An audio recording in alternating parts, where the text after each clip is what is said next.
Hey, what's going on, guys, and welcome back to another episode in my Football Manager series. This is episode 56, and today we're returning with two more big games by Lions as we take on Fiorentina away in Italy in the Europa League and also face West Ham at home as well. Before we play the games though, shall we be getting on off camera? So of course, in the last episode, you saw our first ever European game in this series, and what a great start it was, our 4-0 victory away in Croatia against Dinamo Zagreb, and then our 0-0 draw home to Crystal Palace. I then played 8 games off camera, and the run's been good, but also a little bit inconsistent, just like the start of the season. We started with a defeat at home to Huddersfield Town by a 1-0 in the Carabao Cup third round, so out of the Carabao Cup already, as James Wilson got the only goal of the game to dump us out, and I wasn't really too fussed about that with European football occurring this season. But following defeat, 3 wins on the trot, starting with victory away at Hawthorns against West Brom, Dobby converting a penalty in the 18th minute as we won the game by 1-0. And then our second Europa League group game and our first ever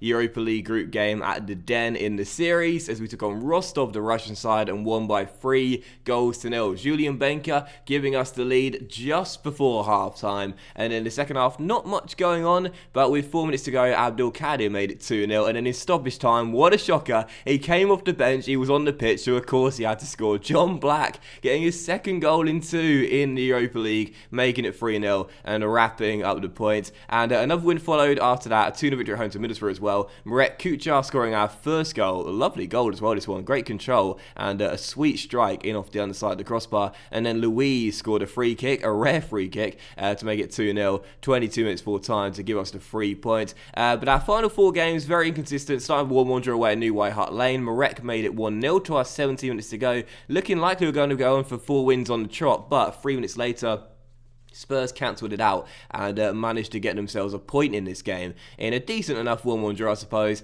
Then our third Europa League group game against the side who we faced today in Italy, this time at home against Fiorentina. Luis scored the only goal of the game to make the halfway point absolutely picture perfect for Millwall. We've won every single game, 3 wins from 3, 9 points from 9, 8 goals scored and none conceded. So what a fantastic first half of the campaign we've had. But unfortunately, our last 2 games off camera, no goals scored and just 1 point picked up from 6 in the Premier League. First home to Bournemouth, we lost by 1-0. Shervey with the only goal of the game. We struggled against Bournemouth a lot in this save. They're a real bogey team for us. And our final game off camera was a 0-0 draw away at Carrow Road. So yeah, a little bit of an inconsistent run for us. Just 1 win in our last 4 games. Just 2 goals scored in our last 4 games. Right now in the Premier League, as you can see, we are sat in 6th place. So we've not started the season off too badly. 10 games in, 4 victories and just the 1 defeat. But we're currently 5 points off Liverpool in 5th and 6 points off Chelsea in 4th. And if we are to stay as a European team,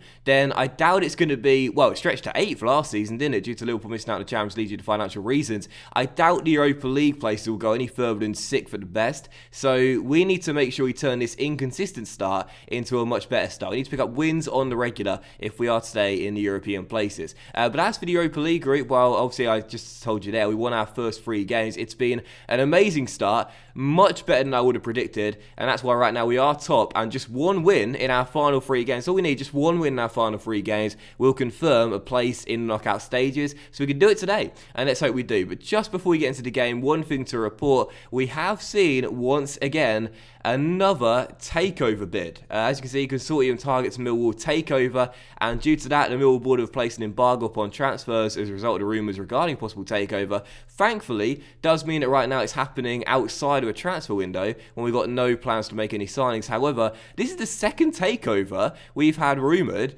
in the last, 5 months? It's crazy. 2 takeovers or 2 planned takeovers in 5 months. I don't know what's going on. I really don't. But anyway, first game is Fiorentina, and let's see if we can come through and get the victory away in Italy, which will confirm a place in the knockout stages. So stick with the 4-2-3-1, despite just 1 win in our last 4 games, but of course changing our lineup. And as you can see, no players are injured right now. We've only had very minor injuries to start the season off. Touch wood, it doesn't go wrong today. Anyway, our team is Lunan in goal, apart for a Chilwell, Jordan, Benjamin and Bree. And our midfield duo is Dobby and Wanyama, with our attacking midfield trio being Luis on left, Webster on the right, in the middle of Abdul Kadir, with Benker our striker, and on the bench, Pekovic, Fry, Ahumada, Temperini, Menji, Black, and Ronaldo as well. So first game, Fiorentina. Let's get the win and make it to the Europa League knockout stages with 2 games to spare. Obviously, we did win the Den by 1-0 pretty comfortably. I'm pretty sure this game will be a much tougher one for us. These are the two sides that have had the best start to the Europa League group campaign, so it won't be an easy fixture. But I'm feeling confident, and I'm feeling more confident now because Ndai has just been given a straight red card, and Fiorentina are down to 10 men. So they were lining up in a 5-3-2. Now I think what they're going to do is leave that man up top there and play a 5-3-1. He'll be very isolated as Luiz goes for goal and fires it over.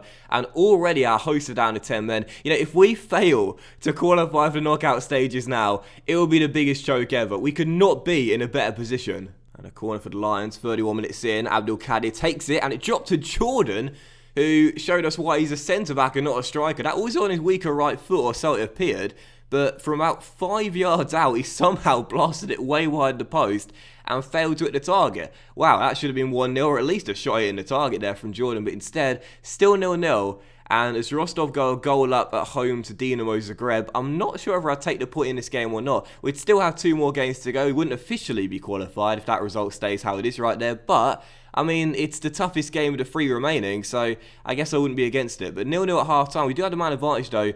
Do we risk losing this game by chasing the winner and qualification tonight? Or do we just settle for the point and try and do it in our final 2 games? I'm not entirely sure. Right, so I fired the boys up at the break saying I was disappointed.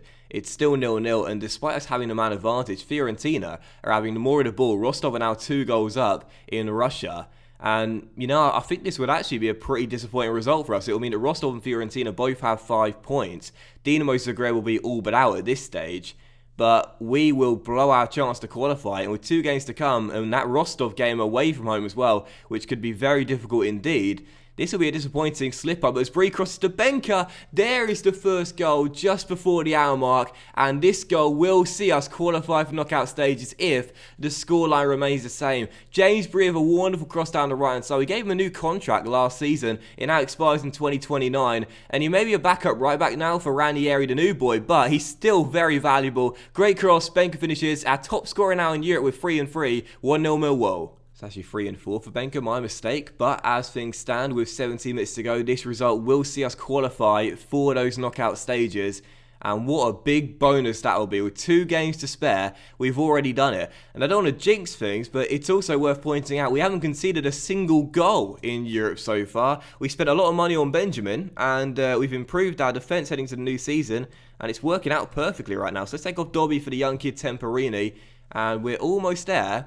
But there is a highlight for our hosts here to get the first goal against us in the competition, but instead they've surrendered possession, and we will work our way forward with Abdelkader finding Julian Benka, the goal scorer. Has his man on his heels, plays that wide towards Menji off the bench, and he'll play it back inside towards Abdelkader. Abdelkader to Black, off the bench. Can he score again? John on the ball. Keeps on going. Crosses. Far post. Menji's arriving. Just over the bar. Still 1-0, but that would have confirmed it. You know, when this group was drawn, I thought this was going to be quite a tough one for us. Fiorentina, Dinamo Zagreb, and also Rostov as well. But instead, we've coasted it. I'm absolutely stunned by how easy this has been for us. 4 wins from 4, not a single goal conceded, and that confirms it. With 2 games to spare, we have qualified, and I'm just noticing here, we're the only team that's qualified, guaranteed to finish top of the group as well, with 2 games remaining. Are we the only side that hasn't conceded? No. Everton also haven't conceded a goal either. But we right now are the team to watch in the Europa League, it seems, and this is our debut year in Europe. Fantastic, fantastic, fantastic result for us. We've done it. 2 games to spare, and against Rostov and Dinamo Zagreb, whenever those games are being played, we can rest all of our players. And look at the fixtures around. What a fantastic luxury that is. Well, he may be performing perfectly in Europe, but of course the Premier League is another matter. A little bit of an inconsistent patch for us right now domestically, and with no wins in our last 2 games, we'll need to pick it up here against our rivals West Ham in a big game, as both teams have had a good start to the season just outside the European places. So here we go then. It's the second and final game of today's episode. And as you can see right now, it's so balanced. And this is what I love about the series at the moment. Our progression with West Ham, I know they've got relegated, but now they're back in the Premier League. It's so even. It's really, really even. And it's great to have a rival team doing so well as well to compare the two and see who's doing quite a little bit better, if at all. But anyway, stick with the 4-2-3-1 for the game. Of course, after the win against Fiorentina, we will change our lineup up for the game. And again, still no one has had a serious injury yet. I don't want to jinx it, but this is fantastic. This is the longest I've gone into a season without a proper injury so far. You just know today, Luis out for 5 months. Okay, so this is the team then. Pegovic in goal, but for retirement, Mauri, Benjamin and Ranieri. Our midfield duo now Dobby and Koulibaly. With our attacking midfield trio, Luis and Webster on the wings again, but O'Reilly now will play through the middle. And Marek Kuchar will lead the line for us. On the bench, Lunin, Ferincek, Ahumada, Romain, Menji, Redinaldo, and Benka as well. So second game, it's West Ham. Let's get another win. Come on, you Lions. Obviously, when a long-term RTG save progresses in Football Manager, you sort of like form new rivalries with the bigger clubs as the years go by. But of course, the more traditional rivalries of your club as well are really important too. And that's why I like progression to be quite similar as Hanvier fired that shot just wide of the post. 'Cause it means that as you both progress at the same sort of time, it's just for me, I like it. I like having a rivalry with a traditional rival that progresses as well. So it's actually good to see West Ham having a good start this season, because it's going to make the battles a lot more intriguing. And right now, with 9 games played between the two, both teams have got 4 wins each, and there's been 1 draw as well. That's really cool. You know, both teams have got each other's numbers, really, for the most part. So 26 minutes in, yet to get going at this game. And I had a bad feeling heading into the match. We just can't get a good run of form going into the Premier League. And if we are to stay as a European side, we've got to pick this up. Here we go, first highlight for the Lions perhaps, as Dobby finds Luis down left-hand side, and the Brazilian crosses to the far post. Webster's arriving. Oh, Clinton!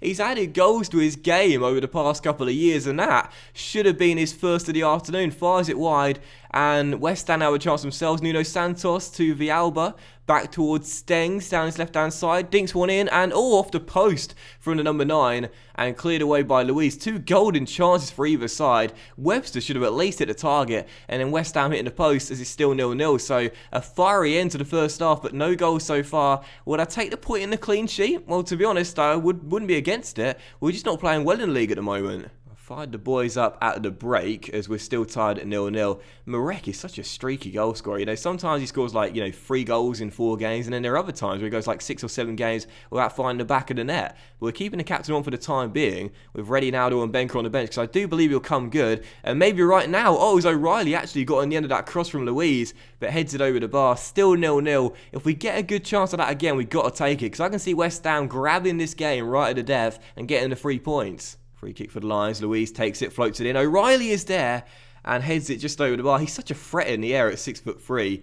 But as we're still tied at 0-0, I'm going to take off. I'm going to take off Marek. Watch him score now, as he's still on the 6.3 and hasn't played well this afternoon. But as West Ham win the ball back, there could be a chance for them here down this right-hand side. Defrel on the ball, plays it back towards Diaz sensibly, and they'll work their way forward here with Hanvier playing it out wide towards Nuno Santos. Played back in towards Emerson Hyndman, but a good tackle by Dobby, and now a chance for us to break. Kuchar releases Luis down the left-hand side. O'Reilly's in the middle, as is the captain. In goes the cross to Marek. It's missed him, but Webster is there to turn it in, but a free kick given as Marek pushed the goalkeeper. God damn it, Marek. Well, that looks like that's how the game is going to finish, unless there could be a late chance West Ham to win it. And what did I say earlier? I could see West Ham snatching this right at the death. And as we're still tied at 0-0, maybe that will come true. It's Rotario on the ball, going from right to left, out wide towards Brendan Galloway. Now inside, played out wide towards Dominguez. Dominguez has his pass intercepted by Romain, and away we could go on a counter-attack. Luis down the left-hand side. He's got one man to beat in Nathaniel Klein. He does beat him. Luis keeps on going. Wonderful run. Cross the centre. O'Reilly turns it in, and instead it's the Lions who snatched it at their 3rd time's the charm. He missed a couple of good headers and finally converts a ball on the ground to give us surely the winning goal. Luis from inside his own half. I love this guy. He's been one of my favourite signings of the series. He only came in last year. Wonderful show of pace. Whips one in, and O'Reilly turns it home into the bottom corner. 1-0, and we should get the 3 points now. Well, we had a goal disallowed after Marek pushed Henderson, and Webster turned it in, but the flag was raised, and probably rightfully so. If the goalkeeper missed the ball, then you've got to imagine there was some sort of foul play occurring. And as Webster now down the right-hand side finds Ahumada off the bench, he crosses, Vestergaard heads it away. We're waiting for the final whistle to come any second now, and there it is, right on cue. So 1-0 the final score, just like in Italy. We've got the 3 points, a big victory in the derby. and I'm absolutely delighted about that. But for Marek, I got to say, how many more chances could I give the captain? He's been such a streaky goal scorer for us the past 2 years. He's not quite as consistent as he was when we first signed him in the Premier League. But we got the win, that's the most important thing. Luiz has been absolutely brilliant though, ever since we signed this guy. He's been fantastic. That's his first assist of the season. Last year, 4 goals, 8 assists in 31 games. This year, 2 goals already in 11 and an assist as well. And already 4 man of the match displays. This guy is looking like one of the best signings of the series so far. Gotta love it. And when he's gonna get capped by the national team, who knows? But that will end today's episode of the Football Manager series, guys. So a big thank you for watching. I hope you have enjoyed it. And if you did enjoy today's episode, then please do drop a like, as likes are of course very much appreciated, and it really helps channel out as well. Much love to you all. Have a fantastic evening. Enjoy the first World Cup semi-final tonight between France and Belgium. So excited for that, and I'll see you for the next episode in my Football Manager series very soon with games against I'll tell you what, let's come back for the Arsenal game on Boxing Day and then Leicester away, or perhaps Leicester away and Chelsea away in 2 away games as we head into the new year. One of those two, either Arsenal and Leicester or Leicester and Chelsea, as we'll complete the final Europa League group games knowing our qualification is secured. So thanks for watching, guys. Have an awesome evening. Much love, and I'll see you for the next episode very soon. Bye.